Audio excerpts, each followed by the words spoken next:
Last July, I was fortunate enough to get to go to Los Angeles and interview Clint Howard. During that interview, Clint suggested that I interview his father, Rance Howard, who I had been a fan of for quite some time. Clint talked to his dad and set it all up and worked it out so that I came over to the Howard residence where Ronnie and Clint grew up and interview their father, Rance Howard, at his own breakfast table. When Clint and I got to Rance's house, Rance opened the door and Clint walked in talking to his dad and just walked right past his dad talking and telling him a story. And I stood there on the front doorstep looking super confused, and so did Rance, frankly. So I introduced myself. I said, "Nice to meet you, Mr. Howard. My name is Steve Owens." And he shook my hand and he put his hand on my shoulder and he said, "Steve, I tell you what, it is my pleasure to meet you. I have heard so much about you from Clint that I feel like I already know you." At that point, Clint comes back and says, "Oh my gosh, I'm so sorry. I've been hanging out with you all week and I feel like you guys already know each other." Rance Howard sat down and let me interview him for somewhere around an hour and 45 minutes. In that hour and 45 minutes, he made me feel so welcome and like I belonged. He was a super nice guy. One of the nicest people I've ever had the chance to spend a couple of hours with, and he passed away recently. There's no commercials in this episode. Instead of the regular intro music, the intro this time will be me reading the Variety article that was written by Clint and Ron Howard about their father. Instead of the outgoing music at the end of the episode, I'm going to play different clips of different podcasts announcing the passing of Rance Howard. He was a great man, and he was a pleasure to talk to. He will be missed. Ron Howard and Clint Howard wrote an article for Variety about the passing of their dad. Ron and Clint Howard remember Dad Rance's enthusiasm, dignity, and fearlessness. Guest column by Ron Howard and Clint Howard. This appeared November 30th, 2015 on Variety. Quote, "Having Opie sass back to Andy might get a few laughs, but it's like every other sitcom and it hurts the father-son relationship." End quote. Aaron Rubin, Sheldon Leonard, and Andy Griffith were surprised. Where did this 32-year-old father of child actor Ronnie Howard find the nerve to chime in and pitch changes to their new CBS sitcom? Where did this guy come from? Our dad, Rance Howard, born Harold Beckenholt, November 17, 1928, was an Oklahoma farm boy who caught the acting bug at age 12, performing in a Christmas pageant in the town's one-room schoolhouse. A brief stint at the University of Oklahoma was highlighted when he met his first wife, Jean, at a scene study class.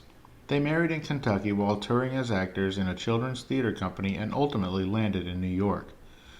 Dad's big break came when he was cast as Lindstrom in the original Broadway hit Mr. Roberts. Dad noticed his first son Ronnie loved being around rehearsals and had a natural aptitude for acting. Despite their reservations, Rance and Jean allowed him to work professionally, and Dad was suddenly juggling 2 acting careers. TV was moving the business to Los Angeles, so Dad packed us up and drove west. Ronnie began working on the Andy Griffith Show, and little brother Clint soon followed in the business. While flourishing as an actor and writer, penning episodes of The Flintstones, he and Mom faced their unique parenting challenges, making sure the boys lived as normal a life as possible. Park League sports was a valuable release that they made room for. Mom and Dad helped us navigate the tricky waters of the entertainment business like few parents have ever done. Not one day in either of our juvenile careers was a hired legal guardian used. Rance and Clint acted together in Gentle Ben, and a decade later he helped Ron launch his directing career by teaming with him to write Grand Theft Auto for Roger Corman. When our mom, Jean, developed heart disease, Dad devoted himself to caring for her.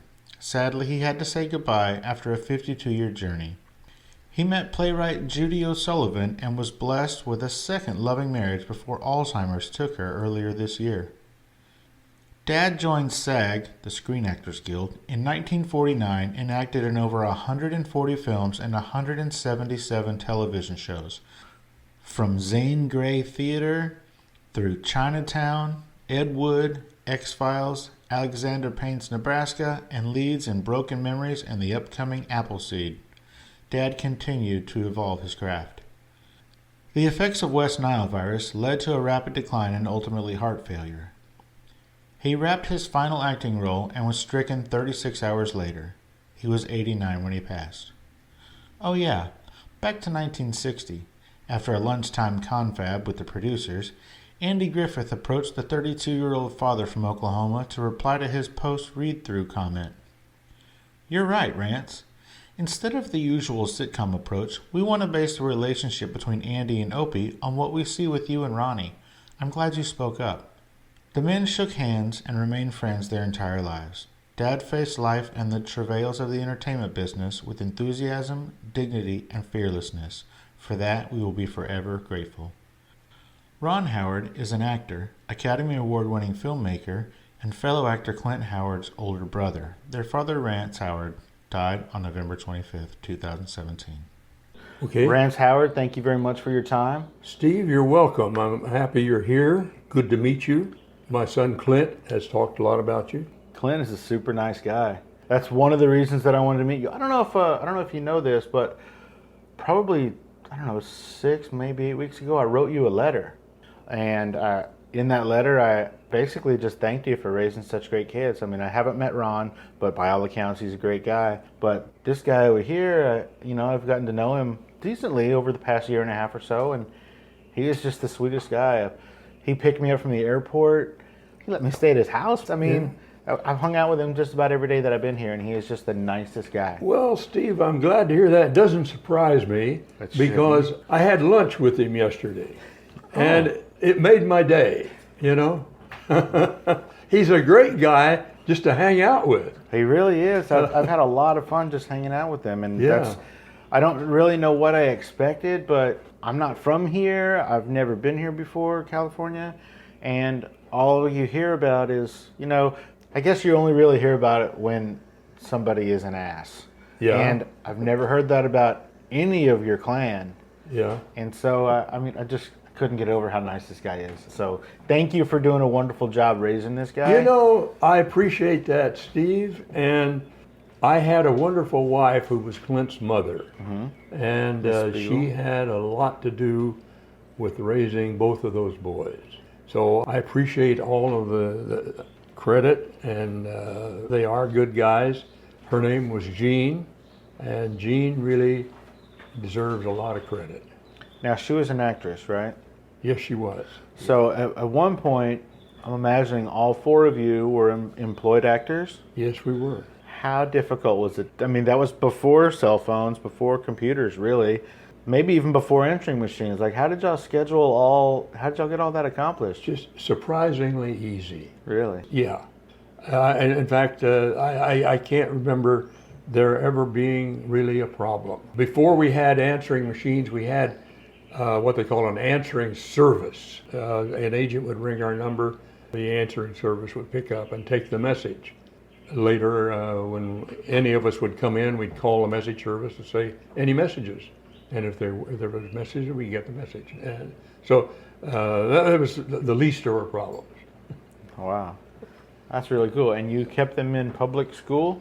Yes. They went to, both boys, Clint and Ron, went to studio school when they were working. Now, studio school wasn't a formal building or anything. It's like studio school was tutor? a teacher. Okay. Teacher had to be accredited through the Los Angeles County or California State Teachers Association.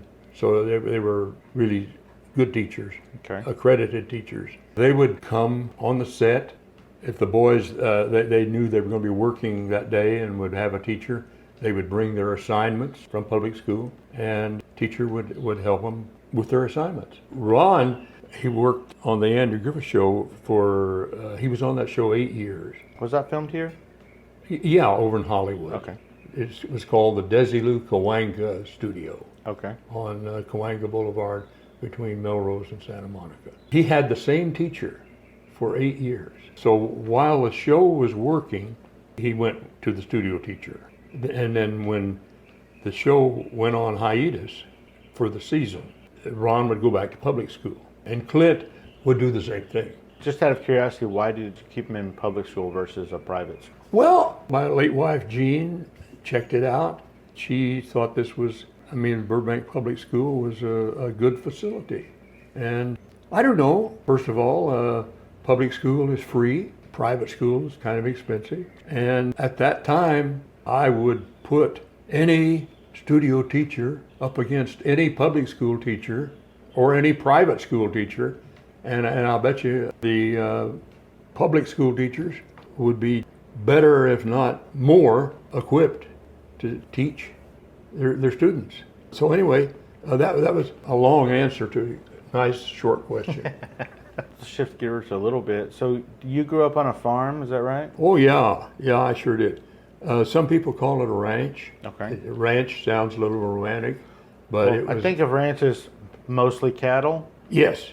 Okay. Yes, that's right. Where was it? Well, my youth was spent in two states, Kansas Okay. and Oklahoma. Okay. Well, I was born in Oklahoma to begin with. When I was about 2.5 years old, my parents sold that place, which was a farm, and bought a place up in Kansas, which actually I think you could safely say was a ranch, because a lot of cattle and horses. And I grew up on hard work, and I've never regretted it or resented it. I loved hard work as a child. Still, as a grown old man, I still like hard work. Still like to get out there and work up a sweat. Well, that's kind of my next question is how do you think growing up on a farm, with hard work instilled in you, how do you think that has helped you in this line of business? It's helped me tremendously. Reminds me of a story, because growing up in that rural community and what I guess would be considered hard labor, shoveling a lot of wheat, a lot of grain, bucking alfalfa bales, prairie hay bales. Cowboy. A cowboy. I had horses. My first memory, really, I guess, is sitting on a horse, either in front of my father or in front of my mother, riding somewhere to do some cow work. Really? Yeah. And so that memory, is that memory black and white? Because I know there wasn't color back then, right? well, let me say this, that memory is natural. Whatever it was just, that is just somehow or another embedded here. Gotcha. I'm terrified of horses. Are you? I am, and there's a reason. I was about 9 years old, and I was visiting my grandparents who lived out in the country, and the people across the street from them had horses, and they were real good friends. And so I went over there, and they gave me a ride on a horse. They just put me up there, and the lady was just literally leading the horse around, sort of like you're on a pony ride, but it was a big horse. And they had a bright white pit bull named Ghost. And that pit bull jumped up into the window, started barking because it didn't know who I was, but it scared the horse, and the horse threw me, but that's not what scared me. What scared me is, remember how that lady was leading the horse? Well, that horse caved in her skull. Wow. She lived, she was never the same again, so I'm terrified of horses. Well, I understand, it's frightening. And actually, horses can be gentle. They can even seem almost human at times. But horse's sanity is on a very fine line. And a horse is probably closer to crossing that line from being sane to insane than any mammal walking. Gotcha. A horse can be really dangerous. And that horse, They're big, man. They're he a big didn't animal. mean that lady I any. know. And I'm sure any he harm. loved her. I mean, I'm sure he did. They had that And- horse for years before that, so Yeah. I'm sure that they had a relationship. But he just got spooked. Just like I remember my mother. This was after I was out in the world, and so didn't witness any of this, but I heard about it. She had been out riding, and she was doing something, either trying to rope a cow or trying to drive a cow somewhere, and somehow or another, the horse slipped and fell, and she ended up, I don't know, having broken an arm and kind of a shoulder, and somehow she was unable to mount. but she could stand up and she could hold on to the saddle horn. And that was a pretty frisky horse that she was riding. That horse walked with her, hanging onto the saddle horn slowly, all the way about a mile or a mile and a half back home. Wow. Helping her get home.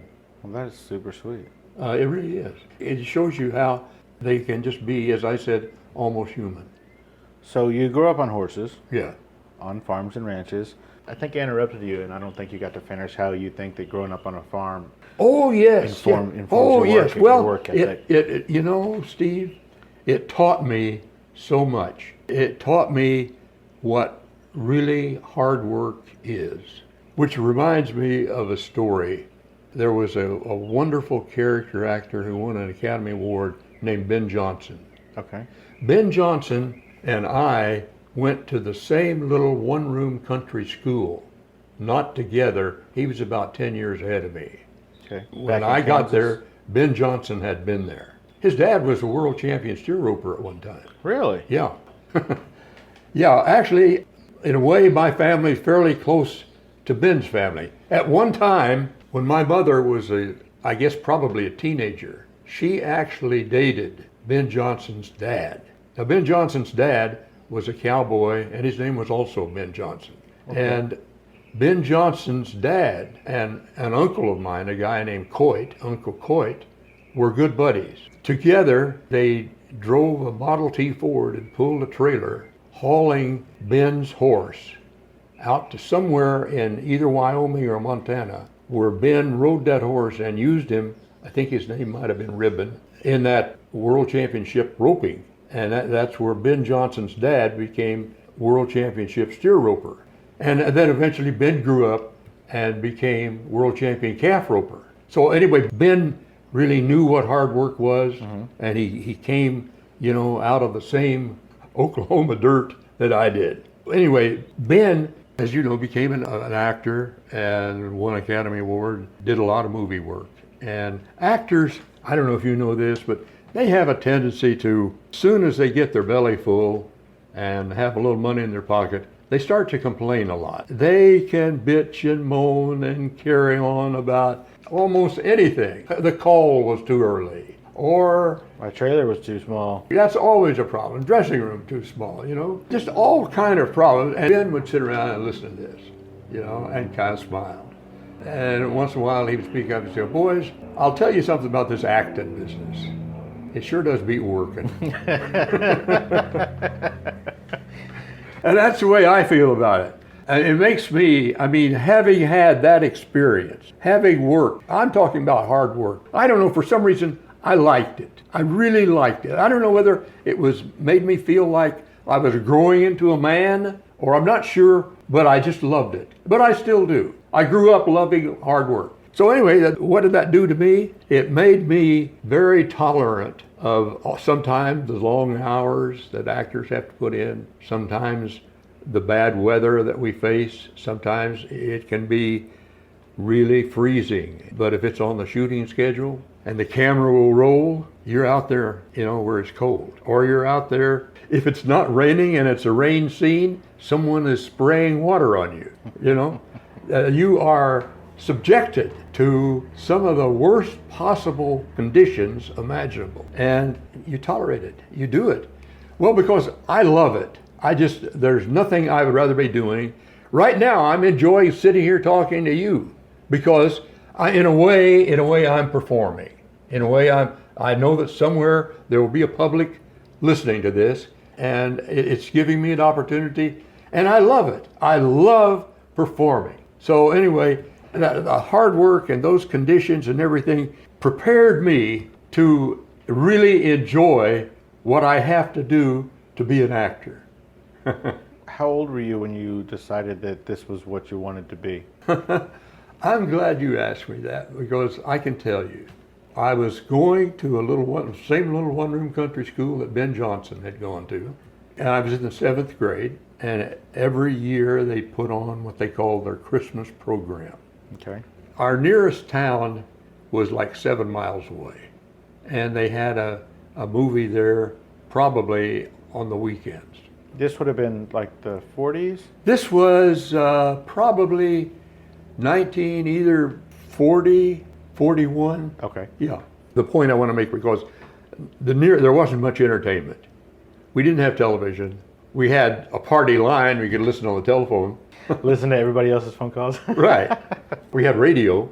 Okay. There wasn't much entertainment. So anytime that the school did anything, put on any kind of little play or any kind of entertainment, half the county would flock in and pack themselves into this little one-room country school.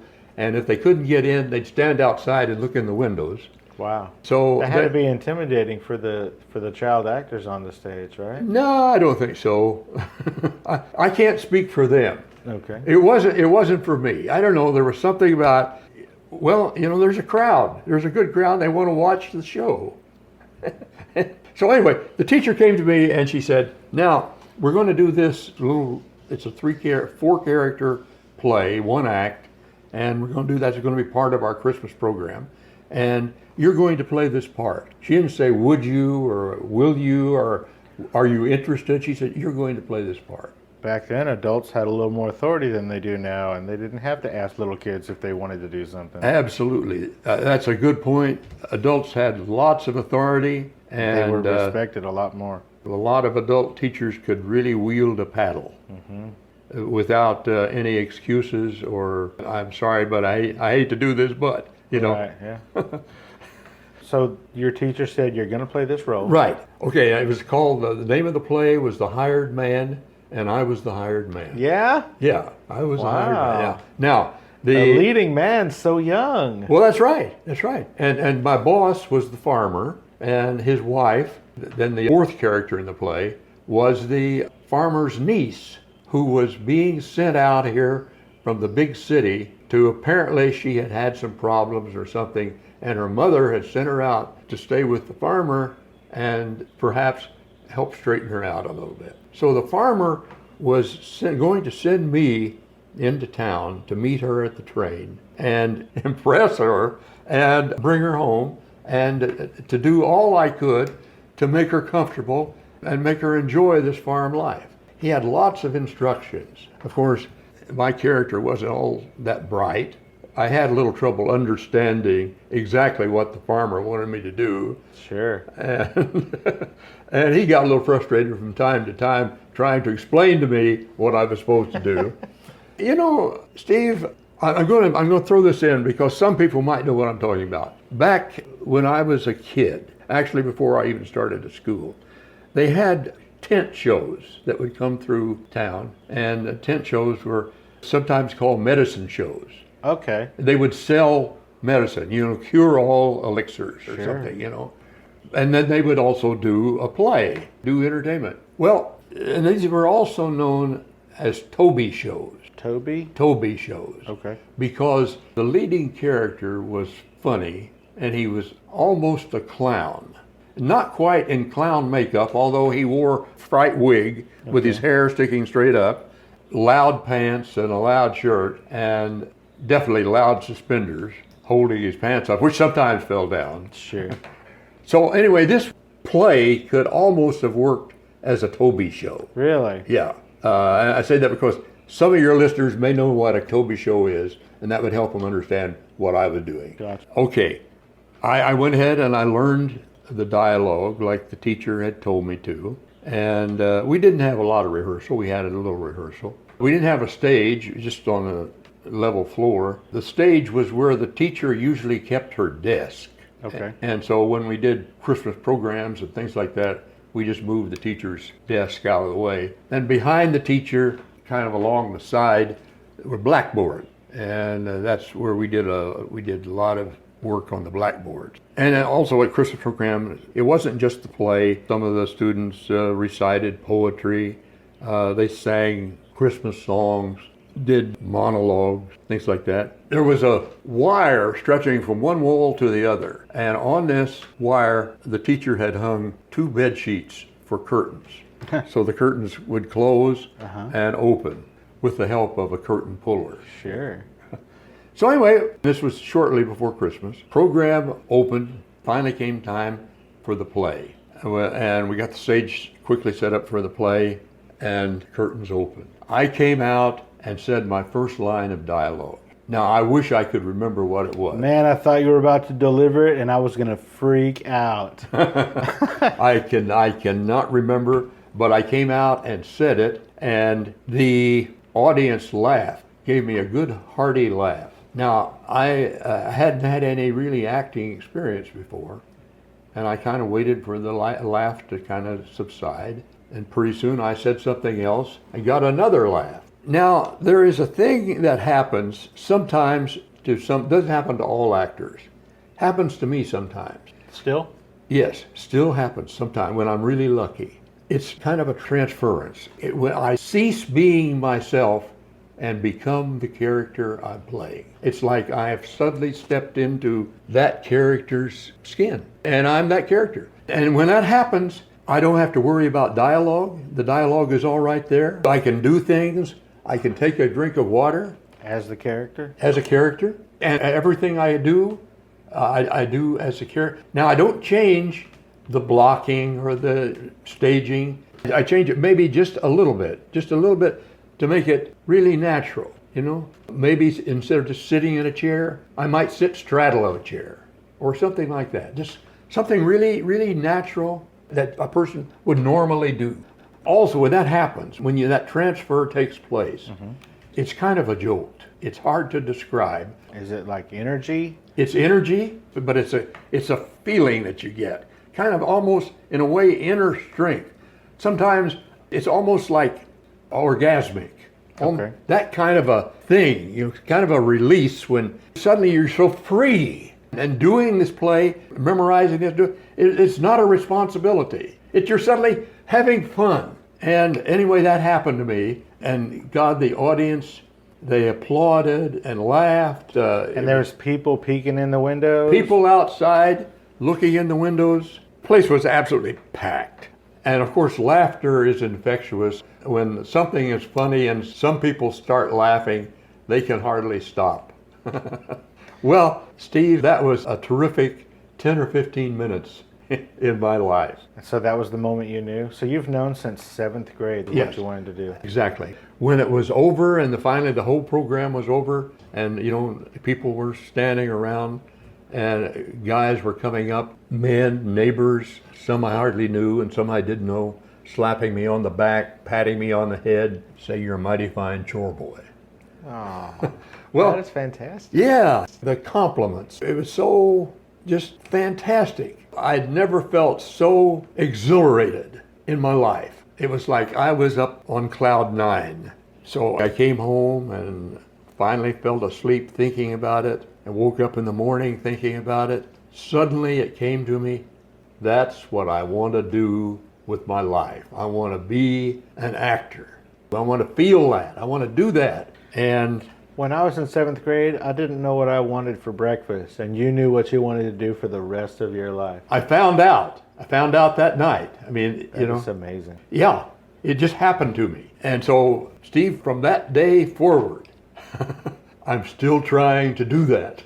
And sometimes I really succeed, and it's a great kick. It's harder to feel that jolt, that orgasmic thing I was talking about on camera. Sometimes you can, but in a play where you're doing, and you've got other characters and everything, it sort of maybe lends itself to the feeling or the build-up that you get from having just learned the dialogue and have done a few rehearsals and are now performing. I still get it from time to time. It's got to be harder when you're in front of a camera, because if you're on stage, you're in that character's shoes for an hour, maybe 2 hours. Yeah. But when you're in front of a camera, you're in front of the camera for 10 minutes at a time. That's right. Less, usually, So that makes sense. Yeah, it's right. But I still succeed in feeling that sometimes. When I do, it makes my day. That's awesome. So you're in 7th grade and you say, I want to go be in movies and TV or whatever. Were you going to California or were you going to New York? Well, I didn't know about New York. I assumed it would be California because movies were made in California. Okay. So I continued to do all of the little skits and everything that the high school would have for me. that I could, I took a speech class. Still, I was bent on doing this. So we were approaching graduation from high school. Kids began to think about and talk about what they were going to do when they finished high school. Some were going to go into college. Some had an idea of getting a job somewhere. That you begin to be concerned about that. I say this in all modesty. I was a hell of a cowboy. I could really ride, and I could see guys on the screen, like, no offense to old Gene Autry or old Roy Rogers or old Tex Ritter, but those guys were not great cowboys. Even Tex Ritter. Even Tex Ritter. Yeah, right. They were okay, but they didn't look all that good on a horse, Gotcha. It didn't look natural. They didn't quite look natural. Some of them could kind of pass. So I knew that if I could get out to Hollywood with my horse, and some of those movie people would see me, they would hire me immediately to be a movie star, riding my horse. Well, how were you going to get your horse to California? I was going to ride him.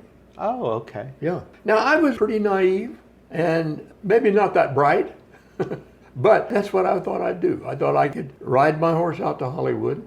And I started telling, all my buddies and friends and, everybody that, well, what I was going to do is go out and ride out to Hollywood on my horse, and I was going to become a movie star. Well, one day the high school principal called me in. We talked a little bit. He seemed friendly. Didn't seem to have a problem on his mind. Finally said, what's this I hear about you going to ride out to Hollywood? And I said, yes, sir. And I told him my whole plan. And he said, well, he says, that's a pretty good plan. You could probably do that. He said, you know what I would suggest? He says, I would suggest that before you go to Hollywood, you go down to the University of Oklahoma, and they have a drama school down there.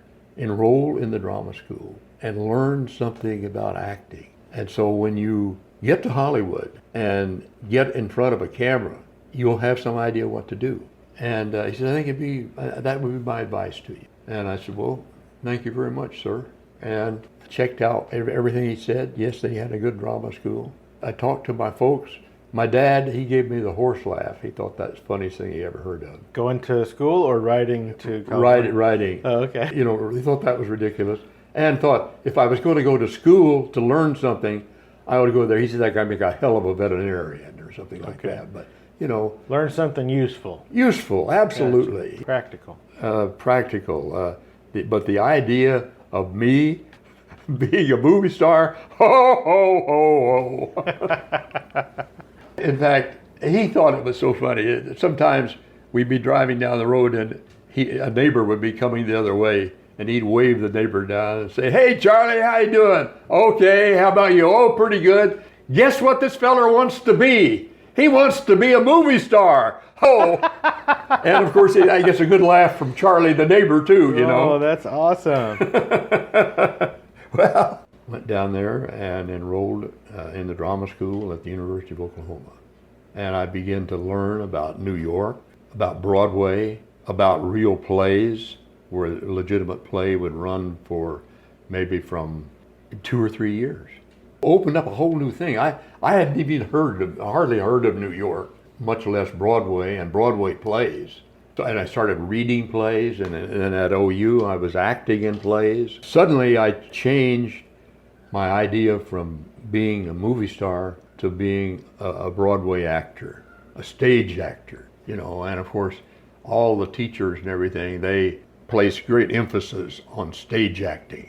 Right. That really the pure form, the true art, stage act. So I decided that I would go to New York. So you're coming from this super tiny town with a one-room school, and you're going to go to the big city of New York. Were you terrified? No.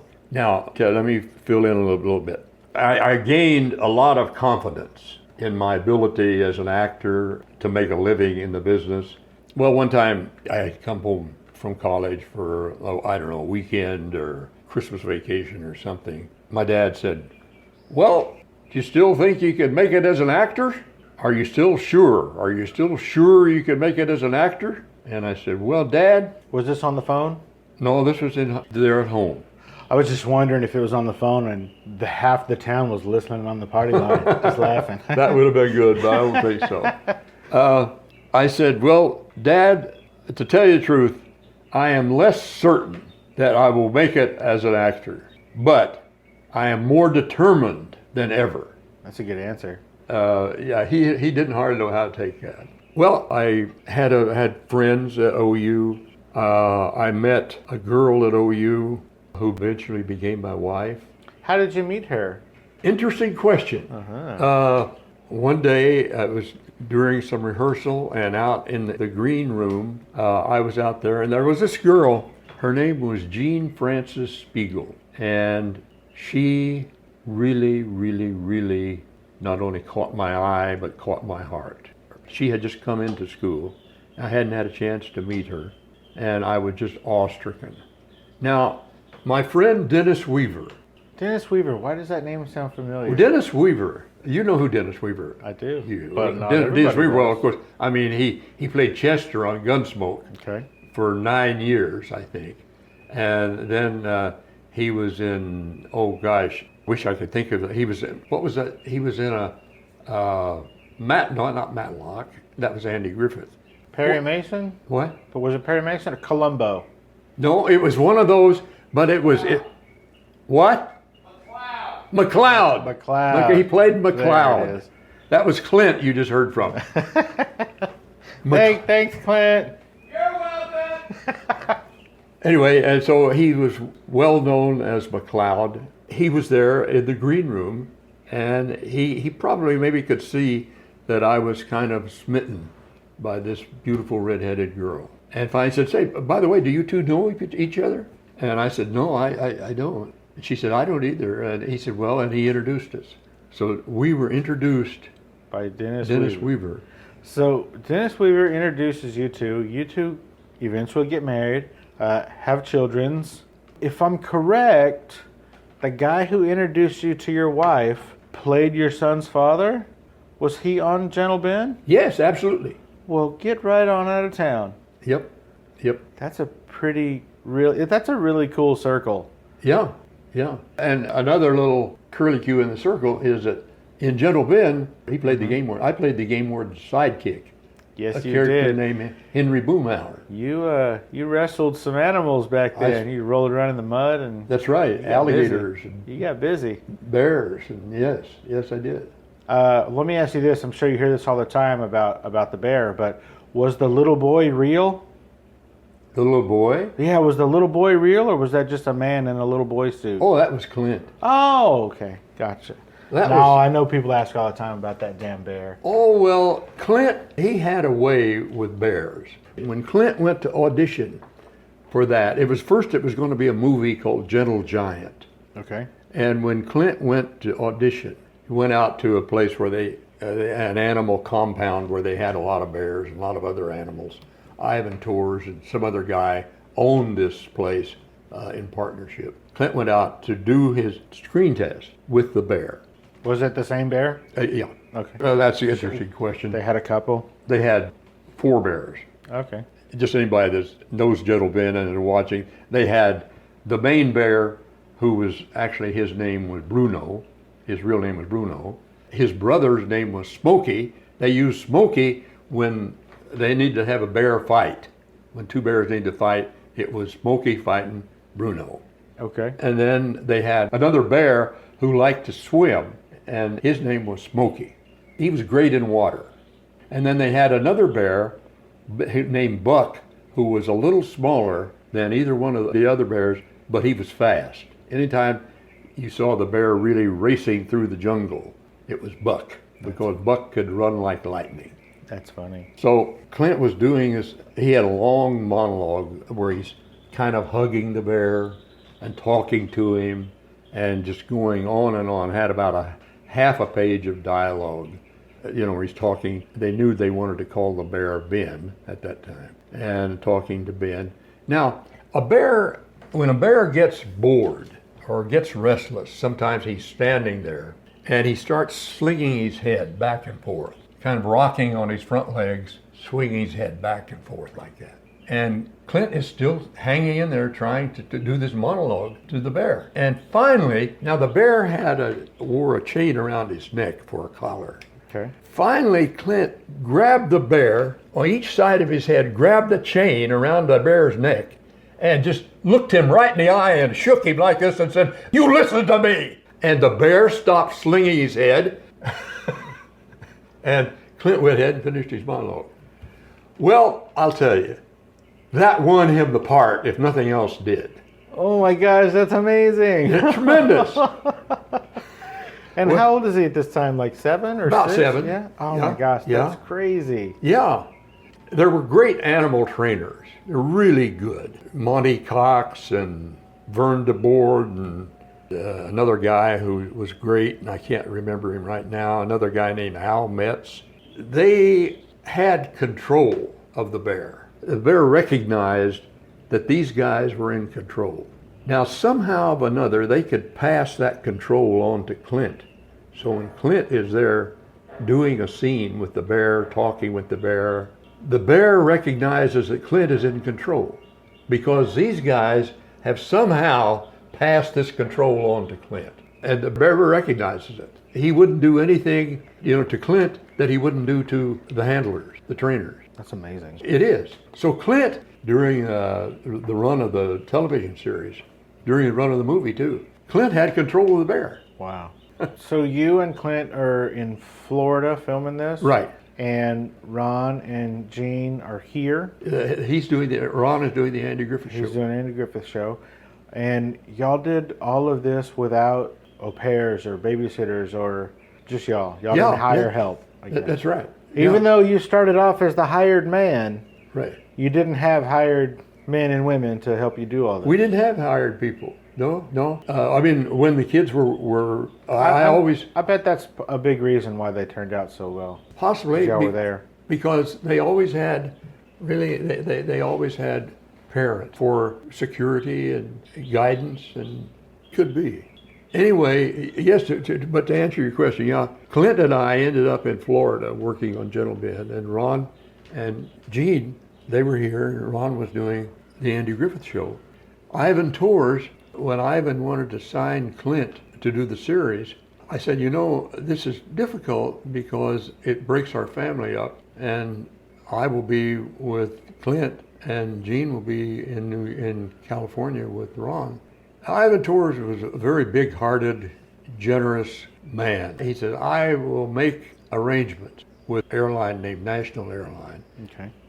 National Airline had nonstop flights from LA to Miami, Florida. Wow. He said, you will have airline tickets for weekend, for holidays, for any time, either you and Clint or Gene and Ron want to change coasts. He says, you've got a ticket. So we flew back and forth quite a bit. So he was a man of his word. He was a man of his word, absolutely. Very good. Yeah. Man, that's so awesome. I, during the course of the few days that I've been here, I've got, like I said, I got to hang out with Clint a bunch, and he's let me see some really cool things. I got to see some short films from some people and some short films from some other people, and I got to see this short film that, in my mind, is a Hollywood-produced home movie because it's your entire family. There's I want to say maybe it was a student film, maybe, of Ron's, but it's you, it's Ron, it's Gene, and it's Clint. And I almost cried watching this movie. It was silent, and I mean, it was a home movie filmed on a studio lot. Was that a little movie called Deed of Daring Do? You're riding a horse? Wait, there's one where you're riding a horse. It might not even be the same one. There's one where you're riding a horse. It's called Pain. The Pain. Oh, I sang a song. I ride an old pain, I lead an old Dan. Yeah. And then there was another one where you were a gunfighter against little Clint. Yeah, that was Deed of Daring Do. Okay. Yeah. I remember we did. Those were student films that Ron was doing. He had got an assignment in some class that he had, and he did Deed of Daring Do, and also he did Old Paint. So how does that make you feel, I guess, as a dad, to be able to, it's a produced home movie of just your family? How does that feel? Well, actually, On a studio lot. yeah, Ron could get on the lot because at the time he was doing a television series called The Smith Family. Okay. With Henry Fonda. So to do Deed of Daring Do, he went to the production manager and asked if he could work on the back lot on the weekend. And the production manager said, sure, I can fix that. So it gave Ron access to the back lot. So we did that. I think we did that on Saturday. One Saturday we did that. And the curious thing about that film is it was done without any editing. The film came in those little Instamatic cameras in little cassettes. Okay. And you had to use the cassette. You couldn't break it open and edit it. You had to edit it in the camera as you shot it. So I didn't produce it. He did it. He sat down and figured out, he wrote the whole little scene, sit down and figured out, okay, if he needed 4 seconds to do this line, 4 seconds to do this scene, maybe 5 seconds, and he had it all timed and figured out. And he had his mother there with the stopwatch. He timed every scene in rehearsal before we shot it. So he worked that out. And I didn't produce it. Rod produced it. Yeah, but it's still your home movie. Like, I want to call your dad and say, hey, not only did he make it, he's filming his home movies on studio lots. I mean, that's awesome. What do you think makes a successful actor? Like, how do you describe a successful actor? Oh, I don't know, Steve. Like, I know it's not awards and it's probably not recognition, but is it, just being able to pay your way based on the craft only, or? All of those things are important. It's important to have, some people have more talent than others. Others have really natural talent. Talent is important. Your personality is important.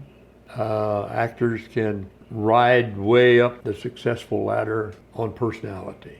They are just naturally charming. People love them, Some people have that. My dad used to call that pleasing personality. Okay. I can hear my dad say that. Pleasing personality. But to try to answer your question, I think you have to love the business. I think it helps if you don't have any pressure on you. Like, pressure is, if you're married and have 2 or 3 kids and you're trying to support your family and you really need to get this job.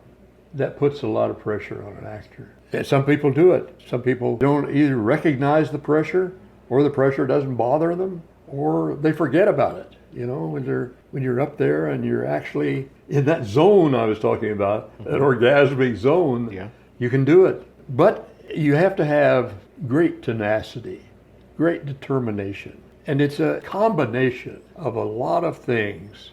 A lot of it is luck. A lot of actors become very successful. Luck. Take Ben Johnson. Ben Johnson was a cowboy out there working with his father. I was going to say his father's ranch, but I don't think they owned a ranch. I think they were working on some other big ranch. And somebody came out from Hollywood and bought a truckload of horses. And somehow or another, Ben got the job of traveling with the truckload of horses to Hollywood to see the horses were treated well, take care of the horses while they were being shipped out to Hollywood. Now, when Ben got out to Hollywood, unloaded the horses, and met the animal guy. The animal wrangler? Well, yeah, you call him that. Wrangler. That's good. That's a good term. A guy named Fat Jones. Then, before Ben could turn around, he discovered Fat Jones had a daughter named Carolyn. Not Fat Carolyn? And Ben ended up marrying Carolyn and staying out in Hollywood. He became a stuntman. He was hired. Matter of fact, he was hired to double Henry Fonda sometimes. Okay.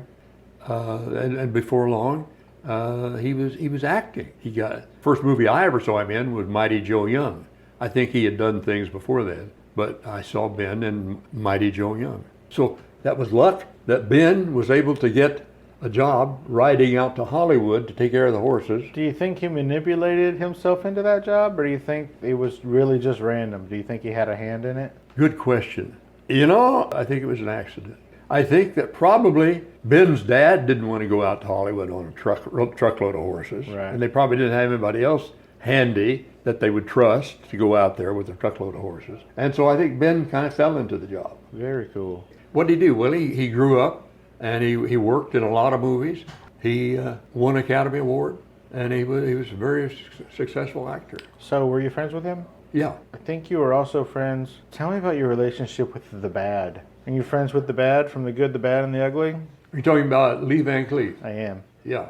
Yeah. Lee Van Cleef and I, we were both in a touring play called Mr. Roberts Okay. that starred Henry Fonda. And Lee and I, we would stop in a town and play from 1 week to 8 weeks. We played some towns 8 weeks. Okay. And Lee had a family that he was supporting, and I had a wife. I didn't have any children. But we decided that we could get by a lot cheaper if we would just become sort of roommates and rent a cheap apartment when we got into a town, or a cheap room if we were just going to be there for a week or so. And so Lee and I roomed together for over a year, maybe almost a year and a half. And we got out to Hollywood, and we're suddenly piping in the next door neighbors, folks.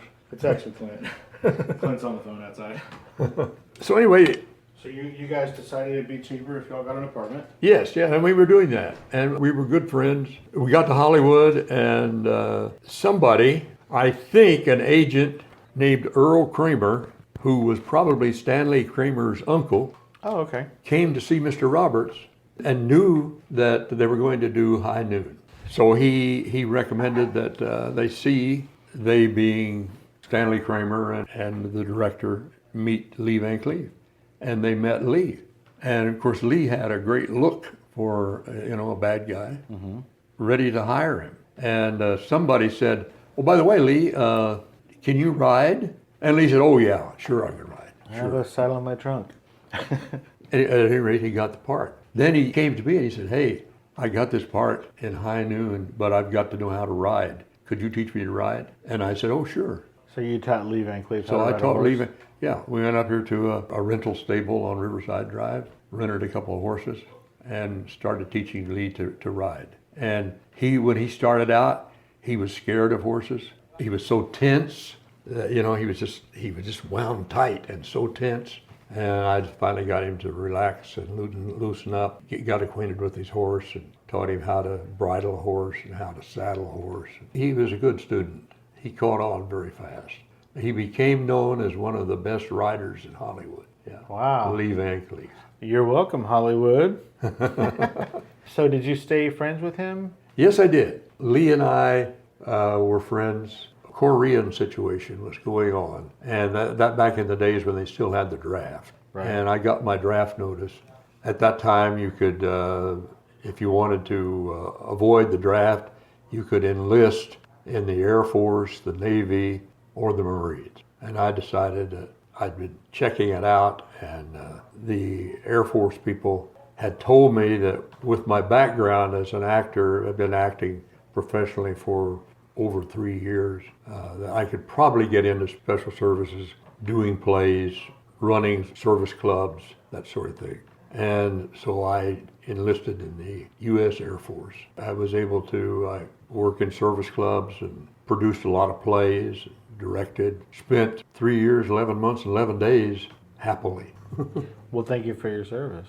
You're welcome. So you and Lee stayed friends for... Well, I got out of the Air Force. By the time I got out of the Air Force, Lee had become a star. Now, how come he didn't get drafted? He'd been in World War II. Oh, okay. See, he had been in the Navy. Matter of fact, he was on a subchaser. Oh, wow. Yeah. Wow. But anyway, he had done his time in the Navy. Yeah, that's why Lee didn't get drafted. Matter of fact, when we were driving out to California, I stopped. Lee had moved he was living in Apple Valley, just like it's a little over 100 miles from Apple Valley to Los Angeles. Okay. And so he and his family were living in Apple Valley. He was one of the first people I looked up when I got to California. Oh, really? Yeah, Lee. And he said, "I don't know how much I can help you, but," he said, "I'll make some suggestions." He helped me find an agent. Lee and I were friends, but we never worked together again. Really? Right. We almost did. He was going to play the bad guy, and I was going to play the good guy in a Western. Somehow, the producer either lost his funding or never had his funding to do it. And anyway, we never did that. But Lee and I were good friends up until he passed away. Matter of fact, I spoke at his eulogy. You did? Yeah. That must have been tough. It was. I read somewhere that he got into an accident and He did. He couldn't drive, and you drove him. Is what I heard. No, I didn't really drive. He got in an accident. I don't quite know how it happened. He had been on location up in some place called Lone Pine, California, or something like that. His wife had driven up to hang out with him for a while or something. Anyway, they were driving his pickup and her car from Lone Pine back to California, back to Los Angeles. And I don't know, somehow, he had some kind of a serious accident, demolished his car, or his pickup. No, he was driving the car. Pat, his wife, was driving the pickup, and he demolished the car. And he was laid up for a while. I didn't drive him around. Pat, his wife, drove him around. And he could drive. Before very long, he was driving. He walked with a limp and stiff-legged for a while. What's your favorite genre of film to be in? That's a good question, and I can't really answer for Lee. I suspect he liked Western. No, you. Oh, me. Yeah, you. Oh, for me it's a good question too, because I don't have any preference. I love to work, whether it's some kind of a silly comedy or a war story or a Western. I can tell you this, somebody who did some research on me wrote me a letter and said, I just want you to know that I've checked this out and you have played more men of the cloth than any actor in Hollywood. Really? Yeah. Now, I've never checked it out, but I've played a lot of preachers, a lot of ministers, a lot of men of the cloth. That's a cool little piece of trivia. Yeah, it is. It kind of stuns me. How long did it take you of being in the business before you stopped getting irritated about some of your scenes ending up on the cutting room floor? That never irritates me. Really? No, because I recognize the benefit of film editing. If an editor looks at a film that I'm in and that it doesn't move the story or there's something wrong with it, he deletes it. And it makes me better. It only makes me stronger. I'm giving the editor quite a bit of credit for having that knowledge. But editors are very smart guys. And when they look at a film and when this scene stops telling the story, or there's something awkward about this scene, and they take it out, they only enhance my performance. So I've never felt ill or bad or angry at an editor for putting me on the floor. You have the most optimistic perspective of just about anybody I've ever met. Well, that's interesting you would say that, because I know I'm an optimist. Oh, you're definitely an optimist. One of my favorite films that you were in was Nebraska. Yes. That was a powerful movie, and you were really great in that. Thank you. How did you come? Like, do you still have to audition? Do I? Yeah. Oh, yes. Yes. Even though there's probably 47,000 hours of footage of you, you still have to audition? I still have to audition. I love to audition. And I'll tell you why. When I audition, it gives me an opportunity to perform. When I audition, I am not auditioning. I am performing. If I've had just the scene to prepare for a little while, that I can come in and perform the scene at performance level. That's and I love it. Part of the reason I ceased being nervous or hating or being afraid of auditions, of going in on an interview, because it gives me the opportunity to come in and play, to do a scene. And it's just fantastic. That's why I like to do it. I'd rather audition than just have somebody give me the role. And that's optimism, folks. This guy is finding silver linings in everything. I don't want to take up all of your day. I do just have one more thing before I let you go. I'm sure it's super hacky that I did this, but I'm okay with that. I recently, this week, was introduced to what is probably going to be my telephone ringer now. It might be my favorite song I've heard in a really, really long time. So I got you a whatchamacallit. Oh my gosh. I got to hear that.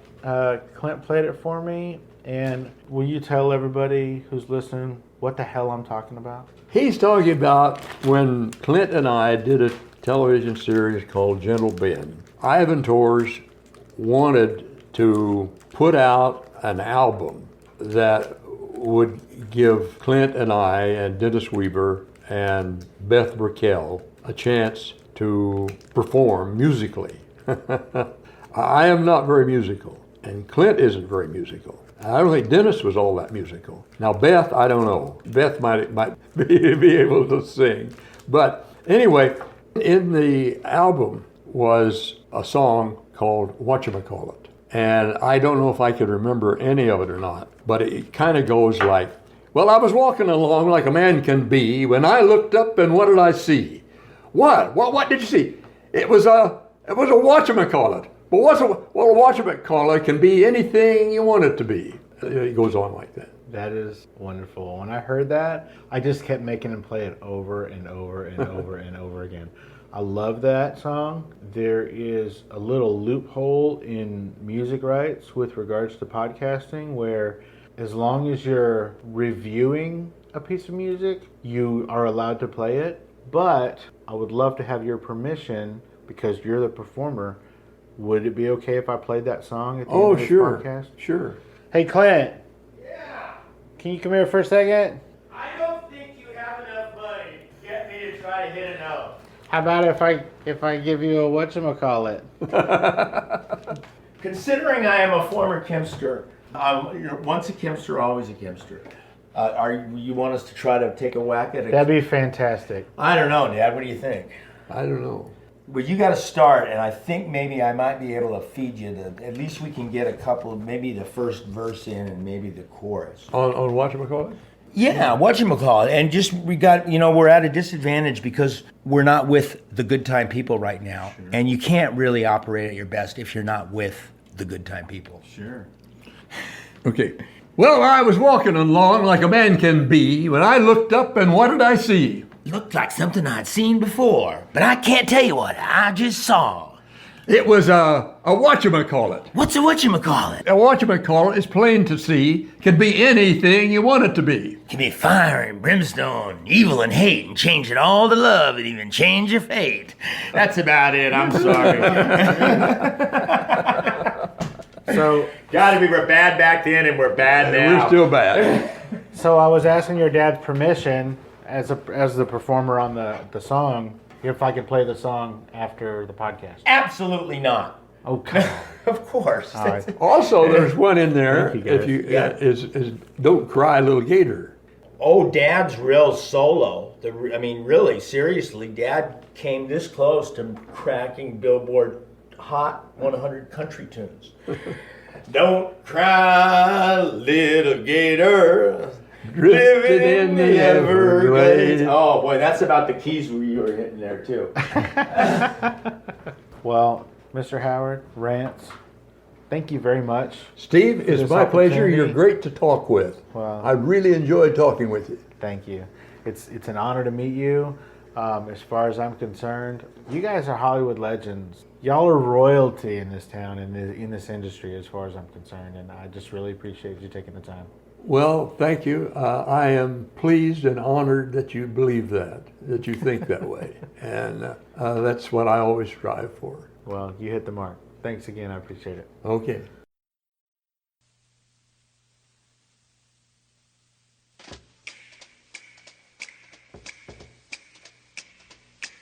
Well, I was walking along like a man can be when I looked up, and what did I see? It looked like something I'd seen before, but I can't tell you just what I saw. Can't you tell me what it was you saw? Well, I'll try. I'll try to tell you what I saw. Was it a bird? Well, upon my word. Was it a cat? Well, you want to bet? Was it a red balloon drifting in the sky? What was it that caught your eye? Yeah, what was it that caught your eye? Well, I'll try. I'll try to tell you, caught my eye.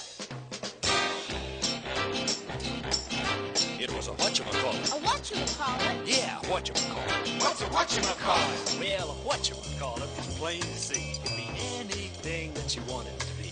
Can be all those things that you've just said. You mean a bird, a cat, a balloon that's red? Yeah, a bird, a jet, a balloon that's red. A whatchamacallit is like making a wish for a frog or a dog or a flying fish. Just open your eyes is all you gotta do, and a whatchamacallit will do the rest. rest for you. Yeah, open your eyes and be aware and kind, and whatchamacallit will open up your mind. You mean a whatchamacallit can open up my mind?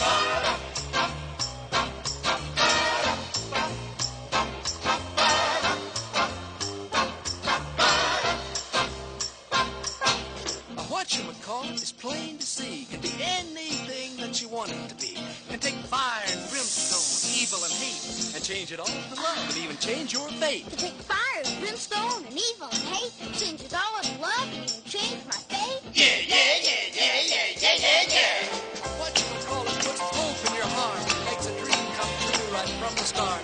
So open up your eyes and be aware and kind, and a whatchamacallit can open up your mind. You mean open my eyes and be aware and kind, and whatchamacallit will open up my mind? Yeah, whatchamacallit can open up your mind. Open up my mind. Yeah, open up your Yeah, mind. yeah, yeah, yeah, open up your mind. Open up my mind. Yeah, open up your mind. Yeah, whatchamacallit can open up your mind. Open up my mind. Yeah, open up your mind. Yeah, yeah, yeah, open up your mind. Open up my mind. Yeah, open up your mind.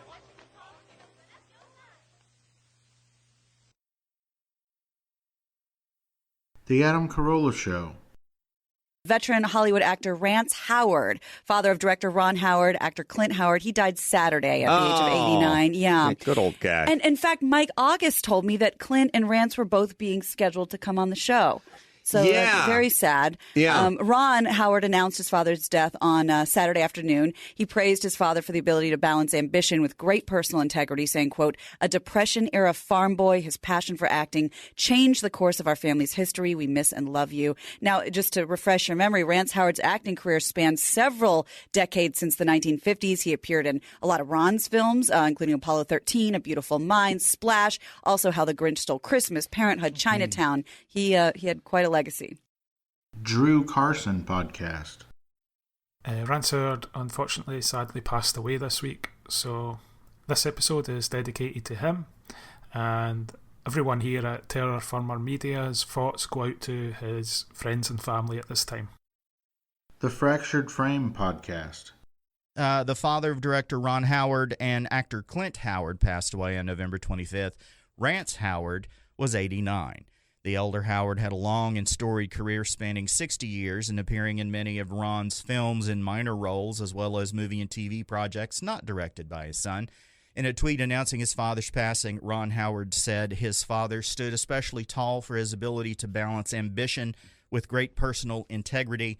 A Depression-era farm boy, his passion for acting changed the course of our family history.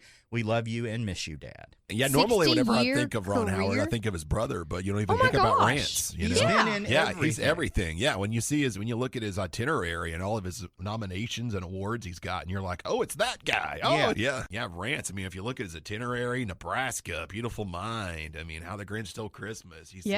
He was in the X-Files. He was on Battlestar Galactica. He's been in a lot of stuff. The fact that he had a 60-year career. He was in and around. So that probably is why Ron Howard is so normal for being a child actor and a teenage actor and a young adult actor, that he had the example of his father, who was just a hardworking guy who just happened to be an actor. Exactly. For Ron's long career, and obviously his father's much longer one, they are normal. And that doesn't very, very normal. That doesn't Very occur in normal. Hollywood very often. Goober Says Hey Podcast. Rance Howard is obviously the father of director Ron Howard. Ron was on the Andy Griffith Show as Opie, then he went on to be Richie Cunningham on Happy Days. And Rance is also the father to Clint Howard, who was Leon, the peanut butter and jelly sandwich boy, always offering people peanut butter and jelly sandwiches. Hollywood Babylon Podcast. Rance Howard is a name you may or may not know, but he was a long-time character actor, worked forever, but probably better known for being a dad because he was the father of Clint Howard, another character actor, and of course Ron Howard, the movie director and longtime TV star. He said that his dad, he put up a post when his dad passed away, said that, his dad was a farmer and was just Kid from the interested Depression, in acting, liked it and stuff, so would take bit parts. But that's what got Ron Howard into the business. And, Ron Howard's been in the business since he was a kid. It's a pretty amazing story. I always think of him as the guy from Ed Wood. He's the guy that's like, in the end, I want a big explosion. Yeah. He was also in Gentle Ben, that series. Remember that? Yeah. About the bear, starring his son, Clint Howard, on that show. But he was in everything that Ron Howard directed. He was in Apollo 13 and Splash and Cocoon. And Splash is the guy that's like, I want my cherries. That's right. Here's a picture of Rance back in the early days on the set of the Andy Griffith Show with his son, Ronnie Howard at the time, and Clint Howard. But there's the three of them together. Passed away at the age of 89. He was a fantastic actor. Two Chairs No Waiting podcast. Now, for those that don't know, Rance passed away just recently, passed away on the 25th. And granted, Rance was not on the show as a primary character very often on the Andy Griffith Show, but he definitely had a huge impact on all that is Mayberry, and he was just a good guy. Very nice guy as well. Rance Howard was born Harold Rance Breckenholt back on November the 17th, 1928. He is obviously he's an actor in film and television and the father of actor Clint Howard and filmmaker Ron Howard. He's the grandfather of actresses Bryce Dallas Howard and Paige Howard. His final film role was Jasper, an Alzheimer's disease-stricken father in the 2017 film Broken Memories. Ron actually commented on that role, saying that he thought it was one of the best pieces of work his dad had ever done. He was always spoken of so highly, and wow, he did a pretty good job raising his sons. They've turned out to be pretty good men. And in the world of Hollywood, I think that's saying an awful lot. So Rance Howard, we completely salute you. You will be missed, but you will not be forgotten here in Mayberry. Just know you're always right here in our hearts, and you'll live long in the town of Mayberry.